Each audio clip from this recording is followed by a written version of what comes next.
Chairman SP Singh sir, Co-Chair Malhotra sir, and my esteemed scientists and researchers. I am going to present my invited talk on reviving lesser known potential fruits for nutritional security and community and empowerment. And although I have prepared the slides for 15 minutes, but as per that Chairman sir's request, I will try to stick it to 7 to 8 minutes. So we all know that at present the global challenge is that malnutrition. We are having that micronutrient deficiency, undernourishment, overconsumption, and low income. So still that we all that our whole world is that although out of the total populations, 149 million children are under 5 years are affected from stunting, 45 million children are that affected by wasting, and 39 million children are under 5 are affected by overweight. So as compared to that world scenario, if we see that our Indian scenario, over 33 lakhs children in India are malnourished. But how to overcome these situations?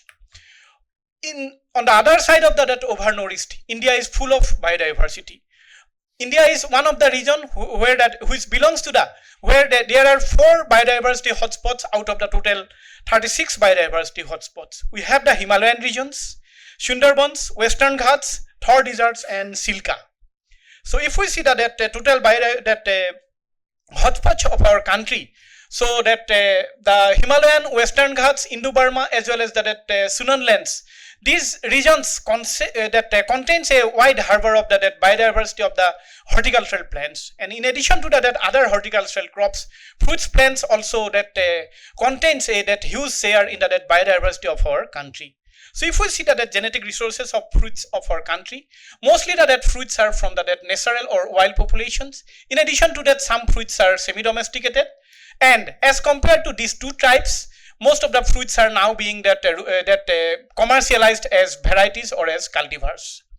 So among all the types of fruits, the lesser known fruits plays an important role. In India, if we see that scenario of that lesser known fruits, they have that immense potential for the economic development, nutrition, and sustainability of our normal populations of our countries, and they plays an integral role in that sustainable livelihood as well as in the rural economy. So if we see that wild fruits or lesser known fruits biodiversity in India, we have a very good number of wild edible fruits or lesser known fruits in our country. So they have that high nutritive values. They plays their great role in the dietary diversity, because there are lots of diversity in the local populations. Then they plays their great role in the sustainable productions through availability in all the seasons, local productions, and biotic, and their capability against that biotic and abiotic stresses, and they have potential health benefits. There are not even a single local fruits or lesser known fruits which doesn't have that ethno-medicinal uses. If we see that the potential role of that underutilized fruits, they plays that diversifying diets and improve nutrition. They plays role in enhancing food security through that crop resilience. They are suitable for that biotic and abiotic stresses. They conserve the biodiversity and genetic resources, and they can mitigate the effects of climate change through wider adaptability in all the climates and seasonal availability seasons. If we see that wild fruits biodiversity, bell is one of the which is most important fruits in the lesser known fruits, which is where the most important constituent is that marmelogene. In addition to that, Flacorsia jungamus, another important wild edible fruits, which is commonly used by the local people for making a number of value-added products like jams, preserve, and marmalades. And it is also having the medicinal use, like the leaves and barks are used for bleeding gums and toothaches. Then another important that lesser known fruits, which is very popular in that Meghalaya, but its population are getting eroded year after year, which is commonly known as blood fruits, and which is the source of that very good anthocyanins. And this fruit is also used as a source of antioxidant and source of iron and that vitamin C, and used against that medicines for this anemia. But now its population also getting eroded in all that northeastern states. Ficus, we have wide diversity of ficus in this paper. We have reported 6 numbers of wild edible citruses from that Northeast India. Then in Myrica, there are basically 2 species, Myrica esculenta and Myrica rubra, which are found in in the wild jungles or that semi-wild stage in the Northeast India. Then Pyrus specia, Elignus floribundus or Elignus, that is also another important wild edible or lesser known fruits of Northeast India. Antidesma bruneus, Prunus nepalensis, passion fruit, although it is nowadays commercialized in most of the places, but in Northeast India, 2 types of passion fruits, that yellow passion fruit and purple passion fruits. In addition to that, another passion fruit that which is known as that giant grandula, that is also used as vegetables in northeastern India. These 3 types of passion fruits are also found. Another important lesser known fruits is the Spondia spinata. Then Beccuria sepida is also another important lesser known fruits, where fruits are having lots of minerals and vitamins, like it is the source of calcium, potassium, phosphorus, magnesium and iron. Then Elignus latifolia, which is commonly known as silverberry, and in Mizoram, this fruit is basically used for making a number of value-added products by the local people, that like jam and jelly. Then another important lesser known fruit is that star amla, which is commonly known as that Phyllanthus acidus. We have studied the genetic diversity of these fruits, and lots of variations in respect to that plant type, fruit type, as well as that color of the fruits are also available. And in jamun, we also have that good diversity. Then we know that in jamun, that is the very good source of phytochemicals, as well as that bioactive compounds present in the jamuns. Then carambola, another lesser known fruits, which is also a very good source of medicines, which is used against different types of medicines, and a very rich source of vitamin A, B, C, as well as the minerals iron, potassium, niacin and that phosphorus. Dilenia indica, another important that lesser known fruit of Northeast India, which is used basically to make that shampoo by that local peoples by using its that inside that pedicel part of that fruits. Then in Garcinia, wide diversity is there, basically Garcinia pedunculata. This work we have conducted from Manipur. And another species which is very common in that Mizoram, like Garcinia lancifolia. So which is also found in that Bari system or that backyard garden of the Mizoram. Then another species, Garcinia xanthochymus, is also found in Northeast India. Jackfruit, in addition to that, our normal cultivated jackfruit Artocarpus heterophyllus, that in Northeast India we are also having that diversity of this Artocarpus lacosa, which is commonly known as monkey jack. And we have reported that diversity of these cultivated jackfruits, cultivated and non-cultivated jackfruits from that Mizoram. So all that lesser known fruits have that very good nutritional values. Even if we compare that nutritional value of that lesser known fruits of Northeast India with that commercial fruits, in most of the cases it has been proven that they are having that very high nutritions as compared to that our commercial fruits. Even the mineral status also we have estimated. Most of the wild edible fruits or lesser known fruits of Northeast India are having very good mineral sources. They are also the good source of that phytochemicals as well as that antioxidants. Then all that fruits are having that very good medicinal values. Most of the wild edible fruits, even in northeastern state, except that Assam, Arunachal, Nagaland, then Mizoram and Meghalaya, in the remote villages, they used to have that traditional healers. And those traditional healers, they used to use that local fruits for making that different medicines, ethno-medicines, for which are being used for treating different ailments.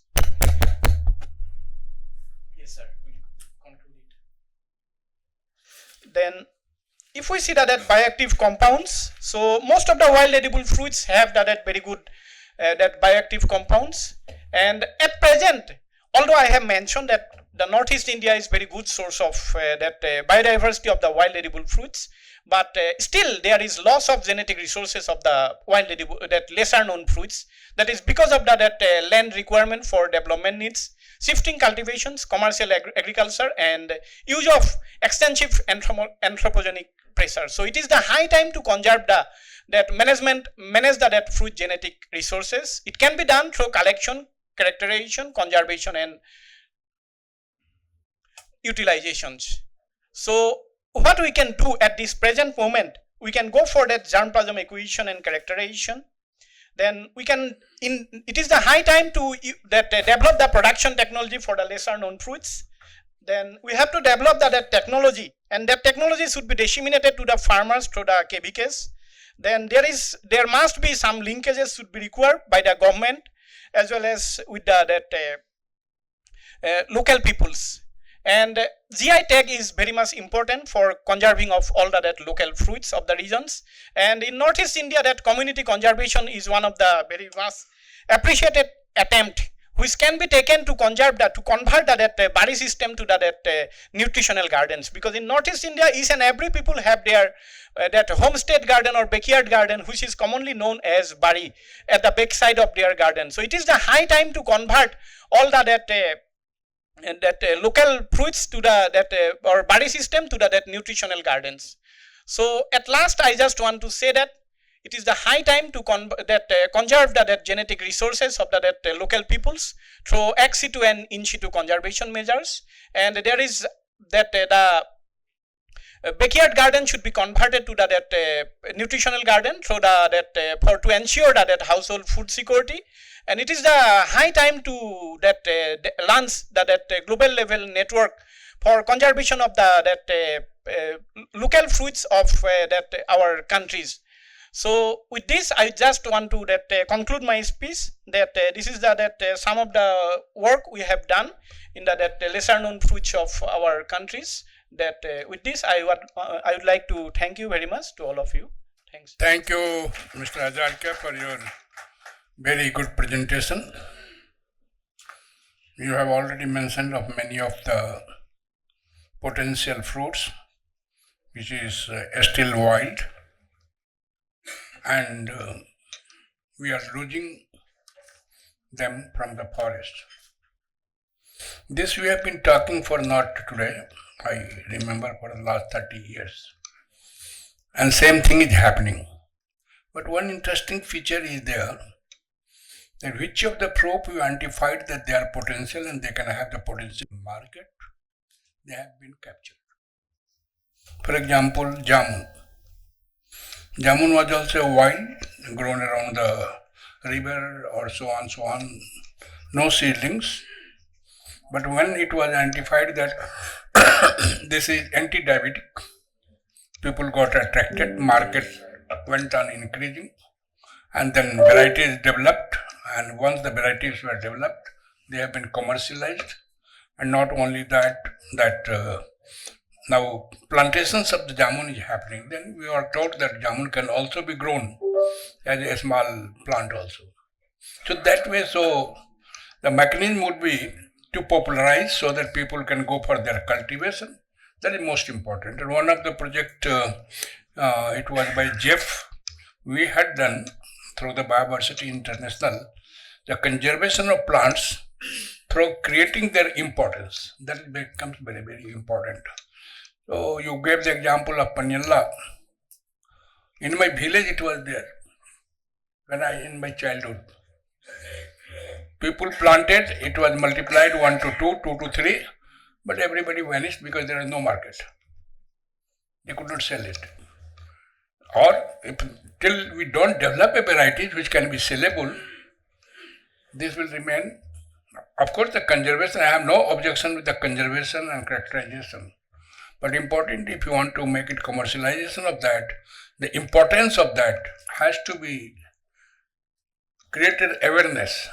And once the awareness of the importance is created, then the demand will be there, and demand will be there, then automatically it will move on. Similarly, Garcinia is there.